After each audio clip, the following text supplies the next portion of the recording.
Welcome to Stories of Hope. I'm Christine Hotchkiss. Each week, I bring you stories that will inspire you, educate you, and give you hope. I always love saying that. Can never get enough of saying that. I want to thank my studio sponsor, the Motivated Mind Group, your global creative agency located right here in downtown Chandler. And I want to thank my business partner today on today's episode, Gleason Roofing. Gleason Roofing is a local family-owned company. They've been in business over 15 years with experience working on roofs in Arizona. Please check them out on Google Reviews for statements from their satisfied customers. They install quality roofing at a reasonable price. Give them a call, 480-338-6644. Ooh, I love this one. It's been taking a while to get this interview, but today's the day. Today, my guests are Dalea Faulkner and Martina Webster. They are the producers of an amazing movie, #Blessed the Movie, that was inspired by Dalea's journey in her life, struggles with depression, suicide thoughts, anxiety, and we'll let her tell you what other things. It's a great movie. And now they're working on another movie called The Christmas Witch. Please help me welcome my guests today, Dalea and Martina. Hi, ladies. Hi. Hello. Thanks so much for having us. Finally, I saw you, but then I didn't get to see you for very long for all the things that we do in the community. So thank you so much for this time. Thank you. It's an honor. Thank you for having us. And I have my copy of The Christmas Witch and, of course, #Blessed. That I got to go to the premiere, and I could watch it over and over. So we're actually going to talk about this. Before we get into that, you guys do a lot of different projects. And I'm going to start, I forgot to mention to our viewers and our listeners that you're a mom and daughter duo. In that we are. I admire that a lot. And I think I've told you guys that. It's a great thing that you guys can put things together and give love and hope in your community up in the northern part of Arizona, but it reaches us down here in the middle part of Arizona. Now, you're also the founder of the Sholo Film Festival, White Mountains Film Fest, and the Arizona Mountains Film Festival. So you guys have a little bit of work cut out for you, and you touch everybody. Yeah, just a wee bit. Just a little bit. Well, we do what we can, right? So I'm going to start with Martina. I know this was a vision of yours, and then you will share with us why Dalea is a part of this journey too. Where is it that you started that you felt that this was going to be a project that was going to not just be for the two of you, but for everyone to enjoy? My goal for the production company and making movies is movies with meaning, and that was very important to me. However, I do love Christmas movies, but I did not want to have like the same cookie cutter pattern, same old story. And I thought this might be a perfect time to wrap something up as heavy as suicide into a neat little package so that it's entertaining and not depressing, but yet it tells a story and also gives you hope. Oh, my word. I love that. Dalea, this actually was about your journey. Please share with us. Yes. So when my mom had asked me to write the script, it was my first screenplay. So initially I was kind of, wait, what? You want me to do what? But I figured, okay, I'm just going to dive in. This is going to be an interesting project for me. And so what I found in that process was really I needed to dig deep and pull from what I knew. They always tell writers to write what you know. And so I pulled from my own personal struggles when I was growing up, when I was in college, and when I was really struggling with depression and not knowing how to go about life. I don't think any of us, no matter what age we are, really know what we're supposed to do from one point to the next until we just go, I'll figure this out. And then that's kind of what happened with this journey of the book and the movie and all the other things that you guys are doing. And when we're younger, right. I think it's probably the most struggling part. Would you agree?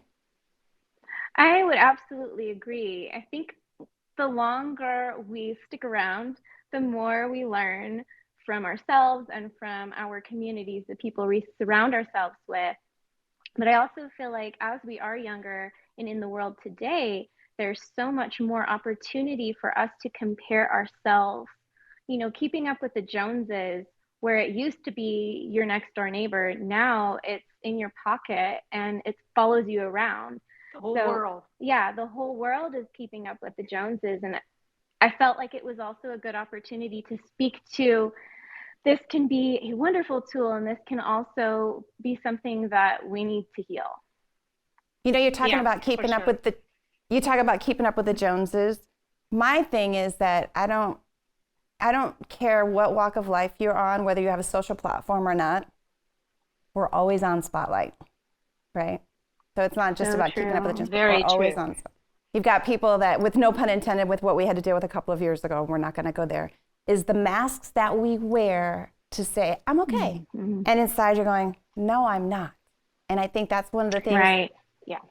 that, Dalea, you were able to put in your writing. But Martina, I'm going to ask you, since mom and daughter, and you were living part of this with her, where did you decide that this needed to be written and she had to put it in a movie? Was that to help her? Well, actually, I was not aware on how deep this actually went until I read the script. I wanted her to write something like a modern It's a Wonderful Life, but with a lot of meaning in it. And then she, ended up writing her story, and I knew some of it, but I didn't know how deep the extent really was. So for me, it was wow, here we have this beautiful relationship, and I didn't see that my daughter was at the edge because she was at college. And, I was grateful that this actually helped her heal, I believe. That was my Definitely next part question. of my journey. That was my next question, is writing that out. So mom thought it was going to be a great Fabulous Life type movie, and in the end, you found out there was a lot more details that weren't so the wonderful life. Not that you were saying that you weren't a part of the wonderful life. You didn't realize that the individuality of what Dalea was dealing with was not so wonderful. Yes, and how she said in the film, there's no shame in asking for help. She realized that when she wrote the script, that there isn't shame, but I think most. Right, but I Yeah. also still struggle with that very much. This is Mhm. still a very real issue I'm working on right now and today, and that's when I need help or support. It's very difficult for me to get to the point to ask it, but that's why I'm doing it, and I'm continuing to get uncomfortable because I know the more I do it, the more other people are going to allow themselves to ask for help too. And I think sometimes it's this look at, oh, that's a strong person, but I think a strong person makes someone that realizes when they need help to ask for it. That's the real strength. You don't have to be carrying the whole world on your shoulder to be strong. I think asking for help is what makes you strong. You're speaking my language. You already know my personal story. And people are like, you're so Yeah. strong. And I go, I don't want to hear that, because I am just as weak and sensitive, not weak in like the sense I can't take care of myself, but I'm weak in my emotions at times, and I wear my heart on my sleeve because I know my journey of my life, not just the one you guys know, but the ones that other people don't know about, that don't matter, Right. but they've made me who I am. So when people say you're so strong, I'm like, oh, no. And there's a lot of people that say, oh, like you guys, you could deal with the anxiety, the suicide attempts, or the different things that you had experienced. Everyone has something, and I don't know why society or we think that saying, I can do this, and we're like, no, I can't. It's so hard to say, like you said, ask for help. So I struggle with it too, just so you know. I'm going to ask you, if that's okay, Dalea, to walk us through a little bit for us to understand what you were going through, that you ended up writing it all out, that mom was like, wait a minute, this is not what I was expecting. So you want to take us back there? So, like I had mentioned, it was my first screenplay. So I kind of had a skeleton of an idea. We had the concept, like modern It's a Wonderful Life. So I wrote that framework out first, and it was okay. but it didn't start coming together and flowing into the story that is #blessed as it is today until I started to pull from my heart and my lived experiences. So once I started doing that and noticing my own emotional reaction as I was writing, oh wow, this was a really difficult scene to write. That it was in that moment I knew, okay, well, if this is making me feel something, then it's absolutely going to make somebody else feel something. I love that you just said that because that's so very true. And so then you came together and Martina was like, oh, wait a minute, this is a whole different movie that we're going to be putting together. So how did you decide how this was going to be put together? That this is the actual like setting. Christmas, you mentioned you like Christmas. I've seen the movie. I don't want to give it away for those who haven't. But where did you come up with that kind of setting for this type of situation? Well, that's really a good question. It hit me hard at first, but then the more I thought about it, going, this is a story that needs to, come out, and the way it was put to wrap it up in this beautiful Christmas bow, but yet have that underlying heavy tone that you don't realize, and you root for Jessie, and you're concerned about Grandma till the very end. And then, of course, there's a happy ending. It's a Christmas movie. It has to be a happy ending. But I actually was told not to do this by many people. They said, well, it's not, it's too heavy. You shouldn't do it. No one's going to want to show the film. Christmas movies all have to be happy. And but Christmas isn't always happy for everybody. No, it's not, especially people that have just lost someone. Like our neighbor lost her husband. This Christmas was extremely hard for her. And we made sure that, she was okay and family came over. And I figured, okay, this is not about the money or making the movie anymore. It's about making this movie. And if so many people tell me I shouldn't do it and my gut tells me, no, we need to do it. Yeah. We went with the gut and we're taking a risk. And I'm glad we did. Me too. I'm glad that you did too, because I didn't know you prior to this. Aren't you glad that someone said, and I've actually dealt with this myself, which is why I have a new platform that I'm glad that you could be a part of. I heard several times since I started doing this in 2018, I started on my cell phone with a little app, and that's how I started this, and now here I am. And I love, and I want to thank those people who said, you should be doing something else. No one's going to understand what you're doing. Good luck with that. So aren't you glad that those people gave you a little bit more of a reason to say, oh, watch me, I just did. Yeah, absolutely. I love it when people tell me you can't do that. She loves the challenge. Yeah. Do not challenge my mother, please. Yeah. So let's go into the next. It's not like a dare. No. I'm going to call it a growth. And for everyone else to learn from your growth so they can grow too. But #Blessed is a wonderful movie. And it could be heavy if you're looking at just the parts that you talk about, like the suicide part. But there's the other stuff that is real in people's lives. And as you already mentioned, the holidays, we're supposed to be all like happy, but that's not always the case. I know that one for my own journey, that I've had to find the beauty in Christmas. And so it sounds as though you put beauty back into something that could be very heavy.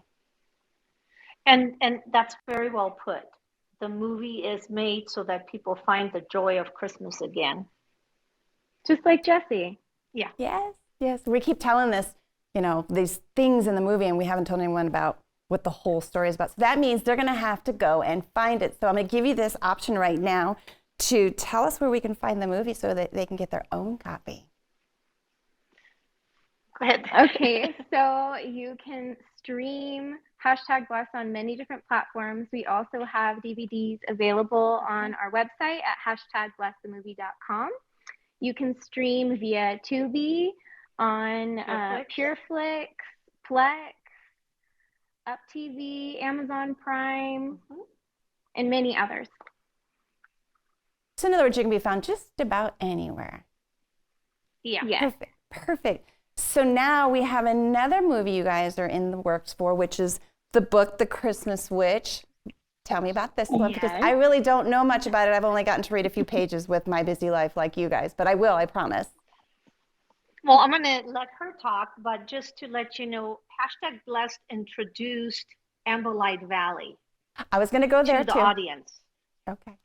And The Christmas Witch is the first book in the Amberlight Valley series that's going to continue, and you're going to meet a lot of characters and different areas. So take it away. Yeah, so The Christmas Witch has the kind of vibes of Gilmore Girls meets Harry Potter. Oh, wow. So it's very small town vibes. It's mountain magic. It is whimsical. You have a mother-daughter relationship, and they move from Scotland over to Amberlight Valley. They're both dealing with grief for the loss of the husband/father, and learn that they have magic and need to defeat this really awful entity called the Mist. So the theme again is Christmassy. Is that your favorite A thing little to bring bit, back? yes. Okay. Now talk about Amberlight. I do love Christmas. I wanted to sprinkle a little of Christmas into this. This story just kind of came to me when I was writing #Blessed. So there's actually characters inside The Christmas Witch that are also in #Blessed, the movie, as they are both inside Amberlight Valley.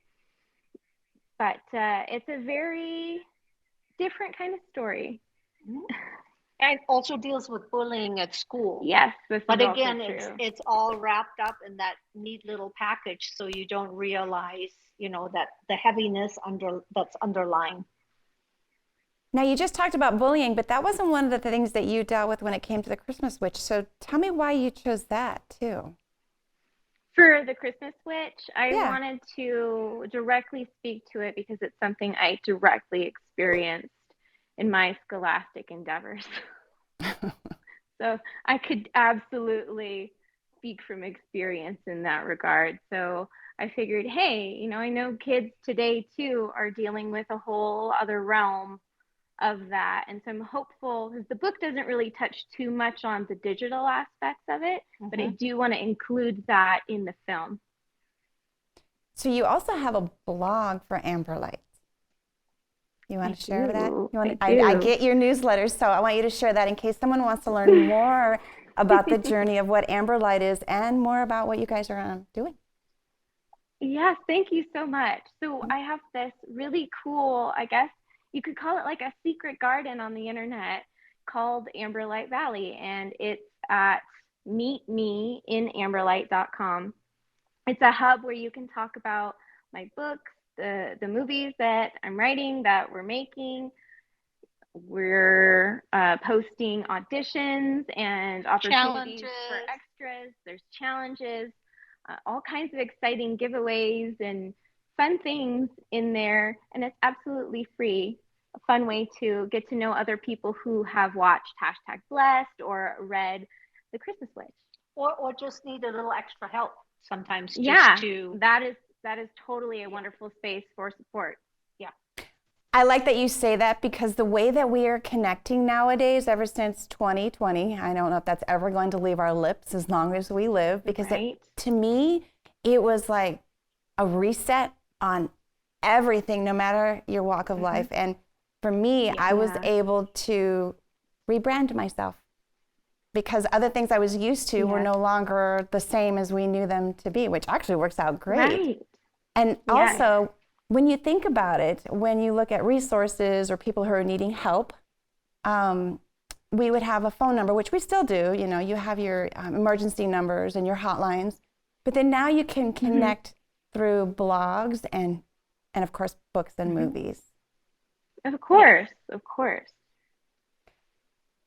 So I also know you have a couple of other projects, but we're only going to touch upon a couple of them. So I think one of them, because I had a guest here a week ago who also played a little cameo in your movie and lives up there near you guys, who had a near-death experience, and you are looking at producing his movie, Coffee and God. Is that correct?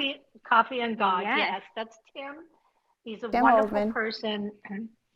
When I heard his story, I thought, oh my gosh, Yes. yes, for sure, we want to do this project. Movies with meaning. Yeah, That's movies all, with what we're all about. totally.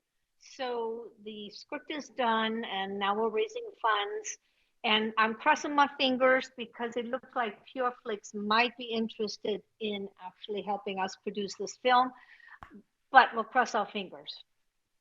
Okay, so Put the good intentions out there for it. Yes, Yeah. please.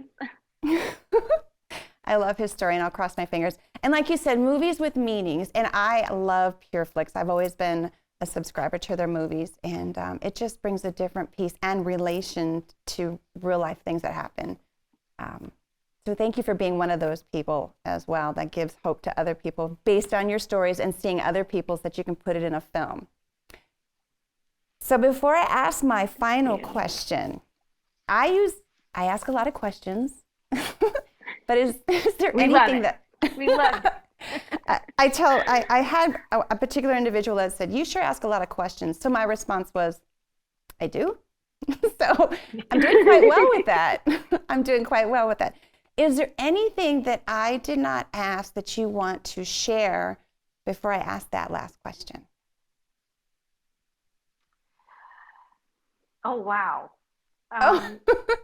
I can't think of anything other than, with doing the films and the film festival, we really want to highlight Arizona. We're going to film our films here.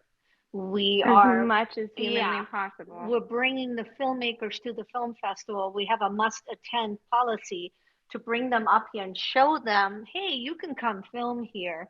And of course, with the new tax incentives, that might help a lot more. But that's another goal for us in mentoring young filmmakers. Thank you. So I have one final. I think the only thing that I would love to add is if you do end up getting a copy of The Christmas Witch and you love it, I do have book 2 available for pre-order right now, and that is called Lost in Time. It's coming out this year, so book 2 will be in your hands very soon. And that will be the next film. So there is no waiting. This next one, let's do this. I love that. I really do love what you guys do as a mother and a daughter team. I live vicariously through what you're doing because I know that if my daughter was here, we would have that type of relationship, not with the movies. Yes. But we would be doing something that would be impactful to other people to say, you can do this too. So thank you for being that example setter. Thank you. Thank you. So I have this final question, and it's a question that if I only had one question to ask to learn about an individual and their life, it would be this one. So I'm going to we'll let Martina go first. What message based on your journey of life would you like to leave with everyone? That you can follow your dreams at whatever age you are.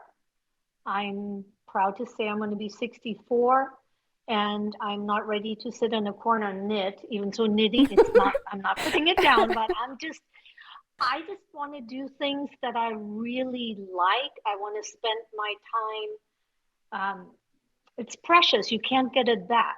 You can't buy more of it. You can't rent more. Once it's gone, it's gone. So to me right now, whatever I have left in this life is important to leave that message that you can do whatever you want at whatever age. There's no limit as long as you have the guts and the drive to do something about it. That was, yeah, I do too. That was super powerful because I had this visual of seeing you try to knit, and I was like, yeah, that's like me wearing a pair of tennis shoes that I have to tie them. I don't have anything that I have to tie. So no, I can't see you doing the knitting in a corner by no means. Same question for you, Dalea. What message would you like to leave everyone based on your journey of life? You got to just trust your heart. And I know it sounds so simple and so cliche, but I keep coming back to that lesson. You have to follow what really truly lights you up. if you feel pulled to grab a canvas and start painting it, and if you feel moved to do that, please do it. Whatever you feel inspired to create, just trust your heart and allow that to come through, because what your gifts are in this lifetime absolutely need to be shared. 1,000% agree on that one too. Chasing dreams, follow your heart, and if it scares you, it's because you're supposed to do it. And absolutely. And I say that too because being here, I was a kid, I always told Christine, don't talk to strangers. Christine, don't ask so many questions. Well, it's working out for me. Yeah, I agree. Keep asking questions. And of course, following a dream that I didn't know was my gift until I stepped into it, because it scared the bejeebies out of me. And then when I started on my phone, I was like, what am I doing? And then now I'm sitting here and I go, this is why. It scared me. I followed my heart. Your heart is your intuition, and I stick with that. So thank you both for that answer. I loved that answer. Thank you for having us. Thank you for giving me this opportunity, trusting me and asking all these questions, and sharing these fabulous storytelling, relatable stories for people to enjoy too. Anything else before I close? Just thanking you. Yeah, just a pleasure to be here. Thank you so much. All right. I want to thank my studio sponsor, the Motivated Mind Group, your global creative agency located right here in downtown Chandler, and my business partner who sponsored today's episode. Gleason Roofing is a local family-owned company. They've been in business for over 15 years, experienced in working on roofs in Arizona. Check them out on Google Reviews for statements from their satisfied customers. They install quality roofing at a reasonable price. Give them a call, 480-338-6644. Woo! Another great story. If you have a story you want to share, know someone who has a story, please email me to the address of stories@christinehotchkiss.com. And if you'd like to be a sponsor, please email me also to the address of stories@christinehotchkiss.com. Until next time, everyone, I wish you well, and you take care.